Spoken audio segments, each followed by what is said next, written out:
हमारे complete exhale course के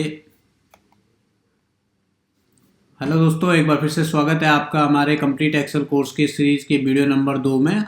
इससे पहले वाले वीडियो में मैंने आप लोगों को बताया था कि आप लोग सम कैसे कर सकते हैं, टेबल को अपने सेल्स को मर्ज कैसे कर सकते हैं, या एक सेल्स में आप एक से ज़्यादा डेटा को कैसे रख सकते हैं। आज इसी सीरीज़ के दूसरे वीडियो में मैं आप लोगों को बताऊंगा कि आप लोग अपनी जो सीट्स है उसमें आप लोग ड्रैग का ऑप्शन कैसे यूज़ कर सकते हैं, या टेबल पे बॉर्डर कैसे लगा सकते हैं, आपके पास जो टेक्स्ट है उसको सेंटर मार्च कैसे कर सकते हैं। तो चलिए दोस्तों शुरू करते हैं। यहाँ पे हमारे पास एक टेबल है, assignment 1, create table 1 of 10 using Excel. अब इस तरीके की टेबल बनाने के लिए हमें 1 बाय 1 नहीं लिखेंगे, इसमें हम शॉर्टकट ड्रैग का यूज़ करेंगे। तो यहाँ पे जैसे मुझे लिखना है assignment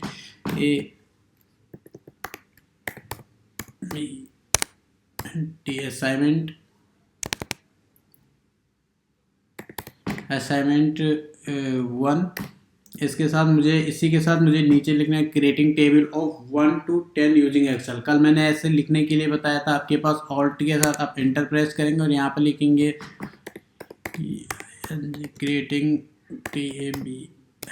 table of 1 to 10 using EXCEL।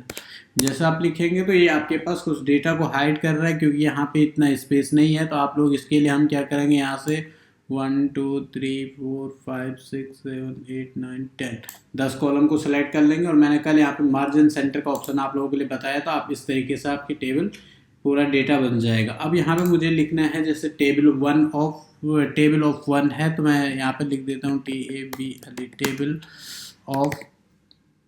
अब मुझे ऑफ इसके नीचे लिखना है, तो मैं फिर से ऑल्ट के साथ इंटर करूँगा। ऑल्ट के साथ इंटर करने से ये आपके पास जो टेबल टैक्स है आपके पास नीचे आ जाएगा टेबल के।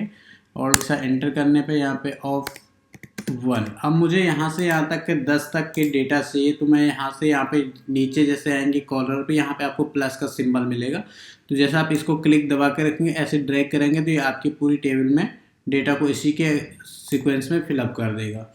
अब यहाँ पे मुझे चाहिए, यहाँ पे मुझे लिखना है जैसे 1 2। इस टेबल को बनाने के लिए हम पूरा नहीं लिखेंगे, हम यहाँ पे इसी टाइप से करेंगे 2 और 4।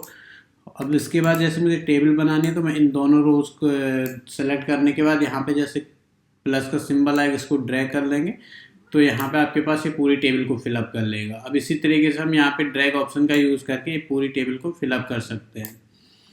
अब यहाँ पे देखिए, यहाँ पे एक और ऑप्शन का मैं आप लोगों को आज यूज़ करना बता, जैसे फॉर्मेट पेंटर। अब आप यहाँ किसी भी टेबल में रखिए जिस तरीके की आपको इसमें फॉर्मेटिंग चाहिए, और आप इस तरीके से ड्रैग कर लीजिए इसके ऊपर, तो उसी तरीके की पूरी फॉर्मेटिंग इसके ऊपर अप्लाई कर लेगा।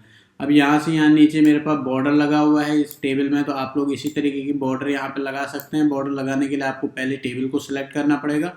इसके बाद जैसे आप लोग बॉर्डर पे जाएंगे, यहाँ पे ऑल बॉर्डर का ऑप्शन आपको मिलेगा, आप इस पर क्लिक करेंगे तो आपके टेबल में पूरा बॉर्डर फिर से लग जाएगा। और यहाँ पे आप जैसे फॉर एग्जांपल मुझे कोई चीज़ लिखना है, मैं यहाँ पे TEXT टेक्स्ट लिख लेता हूँ, और इसको मैं थोड़ा साइज़ में इसके मर्ज कर लेते हैं। इसके साइज़ को मैं यहाँ पे जाके साइज़ इंक्रीज़ करना, अगर आपको टेक्स्ट हो तो टेक्स्ट साइज़ इंक्रीज़ कर सकते हैं। और इसमें आप लोगों को क्या, जैसे आप लोगों को इसमें राइट साइड चाहिए तो आप इसका यूज़ कर सकते हैं, इसका यूज़ कर सकते हैं। या आपके पास जैसे मैं टेबल की हाइट, जैसे कि टेबल की हाइट बढ़ा लेता हूँ, मुझे ये यहाँ सेंटर पे चाहिए, यहाँ पे मुझे चाहिए, तो मैं यहाँ पे जाके इस पर क्लिक करने से सेंटर पे ले आऊँ, इससे टॉप पे चले जाएगा, राइट साइड इसके चले जाएगा बॉटम पे। और यहाँ पे जैसे मैं यूज़ करता हूँ, इसके मुझे टॉप पे चाहिए, तो मैं इसको यूज़ कर सकता हूँ। इसी के साथ साथ यहाँ पे आपके पास रैप टैक्स है। जब हमारे पास एक से ज़्यादा डेटा आ जाता है एक ही सेल में, तो हम उसको यूज़ करके रैप टैक्स का यूज़ करते हैं। नेम ऑफ स्कूल इस टाइप से मैं जैसे यहाँ पे लिख दिया, मुझे एक ही टेबल में चाहिए, तो हम यहाँ पे रैप टैक्स का यूज़ भी कर सकते हैं। तो ये टेबल को इस तरीके से, जो आपका टैक्स है, इस तरीके से मॉडिफाई कर लेगा। इसी के साथ साथ यहाँ पे आपके फॉर्मेट पेंटर का यूज़ आप लोगों को बता दिया। यहाँ से आप इंक्रीज फ़ॉन्ट कर सकते हैं। आप मुझे इस टेबल में कोई कलर वगैरह करना है, तो आप कलर आप यहाँ पे आसानी से कर सकते हैं। जैसे ये हमारा फिल कलर है, तो आप यहाँ पे जैसे जो आपने सेलेक्ट कर रखा है उस टेबल में इस तरीके से कलर फिलअप कर सकते हैं। या आप इसके फ़ॉन्ट के कलर को चेंज करना चाहें, तो यहाँ पे जाके आप फ़ॉन्ट कलर को चेंज कर सकते हैं। इसी के साथ साथ आपको फॉर एग्जांपल यहाँ पे मुझे कोई और रो भी चाहिए था, यहाँ पे मुझे रो लाना था, लेकिन मैं पहले ही लिख चुका हूँ और अब मैं डेटा को डिलीट नहीं करना चाहता हूँ। मुझे चाहिए कि यहाँ पे मुझे एक रो और चाहिए, तो रो निकालने के लिए हम इंसर्ट पे जाते हैं और इंसर्ट सीट रो या सीट कॉलम, आपको पूरा जो भी चाहिए, मुझे यहाँ पे एक सीट कॉलम चाहिए। तो जैसा आप क्लिक करेंगे तो उसके लेफ्ट साइड में एक सीट कॉलम का एक ऑप्शन और एक सी कॉलम और बढ़ जाएगा।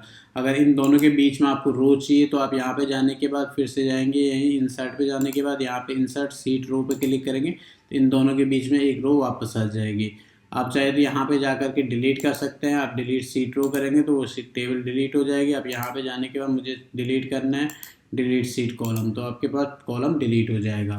तो ये थी दोस्तों आज की वीडियो। अगर आप लोगों को वीडियो पसंद आती है तो वीडियो को लाइक करें, शेयर करें और हमारे चैनल को फर्स्ट टाइम आ रहे हैं तो चैनल को सब्सक्राइब करें। हमारे 500 एक्सेल सीरीज़ की जो वीडियोज़ है इसमें हम आप लोगों को 500 एक्सेल फार्मूला के बारे में पूरी जानकारी देंगे। तो चलिए दोस्तों, वीडियो देखने के लिए आप सभी लोगों का बहुत बहुत धन्यवाद।